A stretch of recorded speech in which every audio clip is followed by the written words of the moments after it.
నమస్తే. వైఎస్ జగన్మోహన్ రెడ్డి గారు తిరుపతికి వెళ్తారని అందరూ అనుకున్నారు.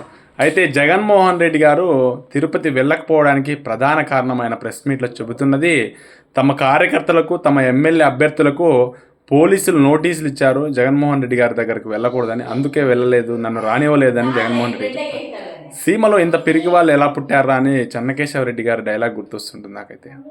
ఎందుకంటే అక్కడ నాయకులను రానివ్వకపోతే జగన్మోహన్ రెడ్డి గారు వెళ్ళి శ్రీవారిని దర్శించుకోవడానికి ప్రాబ్లం ఏంటి? జగన్మోహన్ రెడ్డి గారు తిరుపతికి వెళ్ళొచ్చు కదా, వెళ్ళకపోవడం ఎందుకంటే భయం. అక్కడి ప్రజలు కొడతారేమో, తిరగబడతారేమో అని జగన్మోహన్ రెడ్డికి భయం ఉంది. ఆ భయంతోనే జగన్మోహన్ రెడ్డి గారు ఆగిపోయారు. నేనైతే జగన్మోహన్ రెడ్డి గారు ఇలాంటి భయాలకు భయపడి ఆగిపోతారైతే నేనైతే అనుకోలేదు. ఇది జగన్మోహన్ రెడ్డి గారిని ఇంకా దిగజార్చుకోవడమే తప్ప ఏమాత్రం పెంచుకోవడం కాదు. ఇది ఒక అవకాశం జగన్మోహన్ రెడ్డి గారు. తిరుమల వెళ్ళి ఉంటే కనుక జగన్మోహన్ రెడ్డి గారి రాజకీయం ఇంకోలా ఉండేది నా అభిప్రాయం. Thank you.